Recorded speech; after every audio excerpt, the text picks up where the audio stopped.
పాపే మా జీవన జ్యోతి సీరియల్లో రాబోయే ఎపిసోడ్ లో బిగ్ ట్విస్ట్ రాబోతుంది. కుట్టిని తన కన్న కూతురు, తన పేగు తెచ్చిన కూతురు కుట్టిని అని నిజం తెలుసుకొని జ్యోతి, హైమావతి ఇక ఒక్కసారిగా షాక్ అవుతూ ఉంటారు. అసలు ఇది ఎలా జరిగిందో ఇప్పుడు చూద్దాం. కుట్టి ఇక ఆదిత్యని పెళ్లి చేసుకొని ఉంటుంది. ఇక ఆదిత్య కూడా కుట్టిని పెళ్లి చేసుకొని ఉంటాడు. ఇక సునంద, శశికాంత్ ఇద్దరు హ్యాపీగా ఉంటారు. ఇక అది చూసిన సింహాది, పద్మమ్మలు కోపంగా ఇక బాధతో అక్కడి నుంచి వెళ్ళిపోతారు. మన బిడ్డ ఇలా చేస్తుందని అనుకోలేదు, కేవలం ఆ లాయర్ అమ్మ కోసమే ఇలా చేస్తుందని అనుకోలేదు. 14 సంవత్సరాలు పెంచిందని ఆ లాయర్ అమ్మ గురించి ఇంత ఆలోచిస్తే మన గురించి ఎంత ఆలోచించాలి. మనం 14 సంవత్సరాల నుంచి ఆ బిడ్డని పెంచుతూ ఉన్నాం. తనని కంటికి రెప్పలా చూసుకున్నాం. తనే ప్రాణంగా బతికాం, తనే జీవితం, తనే లోకంగా బతికాం. తను లేకుండా జీవించలేనంతగా ఉండిపోయాం. మన కన్న కూతురు అనుకొని మనం ఎంత బాగా చూసుకున్నాం. కానీ మన బిడ్డ ఇలా చేస్తుందని అనుకోలేదు. మనకంటే ఆ లాయర్ అమ్మనే ఎక్కువలా అనిపించింది ఆ బిడ్డకి, అందుకే ఇలా చేసినట్టుంది అని సింహాద్రి అంటుంటాడు. అది కాదయ్యా, మన బిడ్డ లాయర్ అమ్మ గురించి ఆలోచించి ఇలా చేసింది తప్ప మన పరువు తీయాలని కాదు. దానికి అలాంటి ఉద్దేశం ఏం లేదు. మన పరువు మన బిడ్డ ఎప్పటికీ తీయదు. నేను తప్పు పని చేశానని నాకు ఇప్పుడే అర్థమవుతుంది. ఆ రోజు లాయర్ అమ్మ బిడ్డ పారిపోయిన తర్వాత ఆ విషయాన్ని మన బిడ్డకి చెప్పకుండా ఉండాల్సింది. నేనే నోరు జారి ఆ విషయాన్ని బిడ్డకు చెప్పేసరికి బిడ్డ ఇలా చేస్తుందని నాకు తెలియలేదు అయ్యా అని అంటూ ఉంటుంది. ఆ తప్పుకి నువ్వేం చేస్తావులే, ఆ పరిస్థితిలో ఎవరైనా అలానే నోరు జారుతారు. అయినా మన బిడ్డది తప్పు లేకపోయినా సరే మనకి బాధ కలుగుతుంది. ఎందుకో తెలుసా? బిడ్డ పెళ్ళి అయినందుకు కాదు, బిడ్డ పెళ్ళి నడవలేని వాడితో అయినందుకు బాధగా ఉంది. బిడ్డ జీవితాంతం ఆ బాబుని భరించాలి. బిడ్డ జీవితం సంతోషంగా సుఖంగా ఉండాలని కోరుకున్నాం, కానీ ఇలా అవుతుందని అనుకోలేదు. ఒక క్షణంలో బిడ్డ జీవితం తారుమారైంది అని మాట్లాడుకుంటూ ఉంటారు. ఇక కుట్టి సునంద గారితో, సునంద గారు నేను ఒకసారి మా ఇంటికి వెళ్ళాలి, ఎందుకంటే మా అమ్మ నాన్న నాకు చాలా బాధగా అనిపించారు. వాళ్ళు నాతో మాట్లాడకుండానే నన్ను చూసి వెళ్ళిపోయారు. నేను ఇలా చేసిన దానికి వాళ్ళు చాలా బాధపడుతున్నారు. ఒకసారి నేను అమ్మ నాన్నతో కలిసి మాట్లాడాలి, నేను అక్కడికి వెళ్ళాలి అని అడుగుతూ ఉంటుంది. ఇక సునంద, నీకు పెళ్ళైన తర్వాత అన్నీ ఇక్కడే, నువ్వు ఇక్కడే ఉండాలి, అప్పుడప్పుడు నువ్వు వెళ్ళొచ్చు కానీ రోజు మాత్రం వెళ్ళకూడదు అని సునంద అంటూ ఉంటుంది. ఇక కుట్టి నేను ఒకసారి వెళ్తాను అని చెప్పి ఇక వెళ్తూ ఉంటుంది. ఇక ఆదిత్య కూడా చెప్తూ ఉంటుంది, ఆదిత్య గారు నేను మా అమ్మని కలవడానికి వెళ్తున్నాను అని చెప్పి అనగానే సరే అని అంటుంటాడు.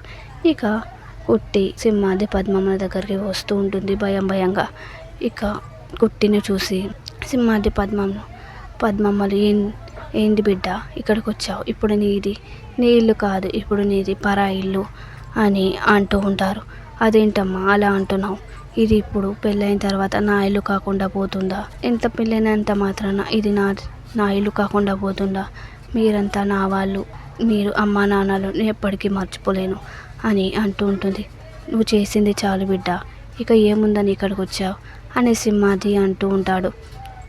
నేను మీకోసమే వచ్చాను అమ్మా నాన్న, మిమ్మల్ని చూడాలని, మీతో మాట్లాడాలని.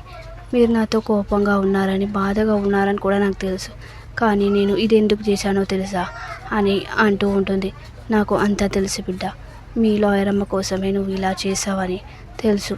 ఒక లెటర్ రాసి నీ ఇష్ట ప్రకారమే ఆదిత్య బాబుని పెళ్లి చేసుకోవడానికి వెళ్ళిపోయావు అని అంటుంటే, నా ఇష్ట ప్రకారం కాదు నాయన, నేను జ్యోతమ్మ కోసమే ఇలా చేశాను.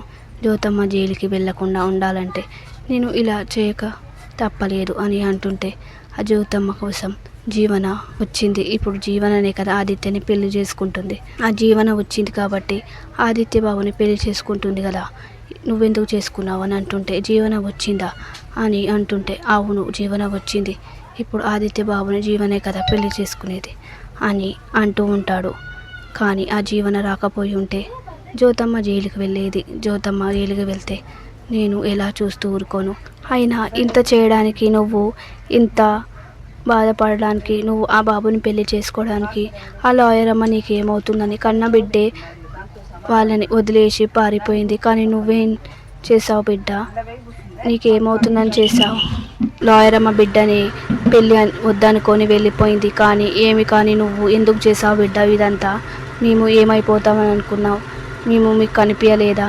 మా పరువు మొత్తం పోయింది. నువ్వు ఒకలా అలా వెళ్ళేసరికి కోటేశ్వరరావు నన్ను ఎంత తిట్టాడో తెలుసా? నీ కూతుర్ని పెంచే పద్ధతి ఇదేనా? ఎవరితో లేచిపోయిందో ఇక ఎన్నో మాటలు అన్నారు. కానీ దానికి నేను బాధపడట్లేదా బిడ్డ? కేవలం నేను నా గురించి ఆలోచించకుండా ఆ లాయరమ్మ గురించి ఆలోచించి వెళ్ళిపోయావు కదా, దాని గురించే ఆలోచిస్తున్నాను, దాని గురించే బాధపడుతున్నాను. నువ్వు జీవితాంతం ఎలా ఉంటావో దాని గురించి ఆలోచిస్తున్నాను. నువ్వు జీవితాంతం ఆదిత్య బాబుతో ఎలా ఉంటావు, జీవితం మొత్తం తనతో నువ్వు గడపాలి. అలా నడవలేని స్థితిలో ఉన్న బాబుని పెళ్లి చేసుకొని తప్పు చేసావు అనిపిస్తుంది అని అంటుంటే, నేను ఎవరినో కాదు, నేను ఎంత చేసినా నా అమ్మ కోసమే, నా కన్న తల్లి ఆ జ్యోతమ్మ అని అనగానే అందరూ షాక్ అవుతూ ఉంటారు. సింహాద్రి, పద్మమ్మ, సీను అందరు షాక్ అవుతూ ఉంటారు. ఏంటి నీ కన్న తల్లి జ్యోతమ్మనా అని అంటూ ఉంటాడు. అప్పుడు పద్మమ్మ కూడా, ఏంటి లాయరమ్మ నీ కన్న తల్లియా అని అంటుంటే, అవునమ్మ నాన్న, ఇన్ని రోజులు ఈ విషయం నీకు చెప్పకుండా దాచిపెట్టాను, నేను జరిగిందంతా ఇప్పుడు చెప్తాను అని అంటూ ఉంటుంది.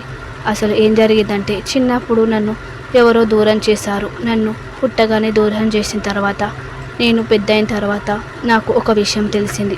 జ్యోతమ్మని నా కన్న తల్లని, నన్ను పెంచిన తల్లి నా జ్యోతమ్మనేనని నాకు అర్థమైంది.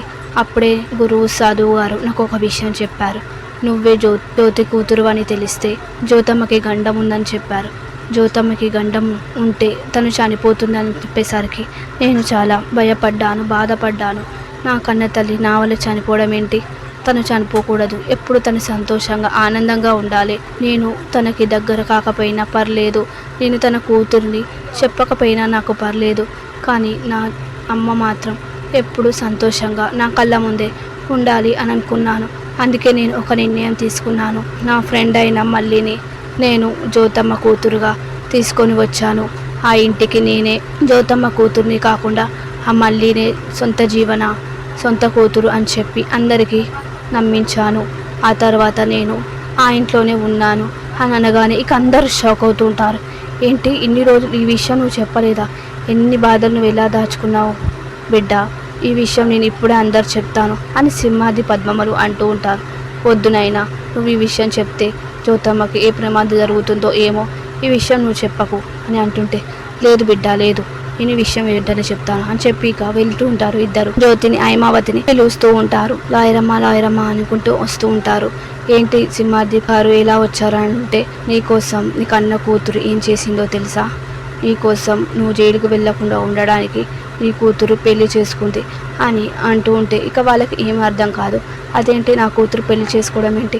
నా కూతురు ఇక్కడే పక్కనే ఉంది కదా అని అంటే, ఆ జీవనమ్మ నీ కూతురు కాదు, ఇక్కడ నా బిడ్డ, నా పక్కన ఉన్న బిడ్డనే నీ కన్న కూతురు, నువ్వు కన్న నీ కూతురే అని అనగానే ఒక్కసారిగా జ్యోతి, సూర్య, ఐమావతి షాక్ అవుతూ ఉంటారు. ఏంటి సింహాద్రి, పద్మమ్మ గారు మీరు ఇలా మాట్లాడుతున్నారు? నిజం చెప్తున్నాను, జరిగిందంతా చెప్తూ ఉంటారు. చిన్నప్పుడు కుట్టి పానగండం ఉందని మీకు ఈ విషయం చెప్పలేదు. మీకు ఏమైనా ప్రమాదం జరుగుతుందని, నువ్వు చనిపోతావని గురువు గారు చెప్పారంట. ఆ విషయం తన గుండెలోనే దాచుకుంది. ఈ విషయం ఎవరికి చెప్పలేదు. ఈ కన్న కూతురు నీ కళ్ళ ముందే ఉండాలని ప్రతిరోజు నిన్ను చూస్తూ ఉండేది. అప్పుడు నాకు అర్థం కాలేదు, ఈ బిడ్డ జ్యోతమ్మ కోసం ఇంత తాపత్రయం ఎందుకు పడుతుందో, మీ గురించి ప్రతిక్షణం ఎందుకు మీ కుటుంబం గురించి ఎందుకు ప్రతిక్షణం ఆలోచిస్తుందో అప్పుడు నాకు అర్థం కాలేదు. కానీ ఇప్పుడు నాకు మంచిగా అర్థమైంది. మీ గురించి ఇంత ఆలోచిస్తుందంటే ఒక కన్న బిడ్డే ఇంత ఆలోచిస్తుంది అని అనగానే జ్యోతికి కూడా బాగా అర్థమవుతుంది. కుట్టి, నువ్వు నా కూతురువేనా? ఇన్ని రోజులు ఈ విషయం ఎందుకు చెప్పలేదు కుట్టి? నాకు ఎంత సంతోషంగా ఉందో అంత బాధ కూడా ఉంది. ఎందుకంటే ఇప్పుడు నా కూతురువైనా నిన్ను దగ్గర తీసుకొని నా ఇంట్లో ఉంచుకోలేను. ఎందుకంటే ఇప్పుడు నీకు పెళ్ళయింది కదా, ఈ విషయం అందరికి చెప్పాలి అని అనుకుంటుంది జ్యోతి.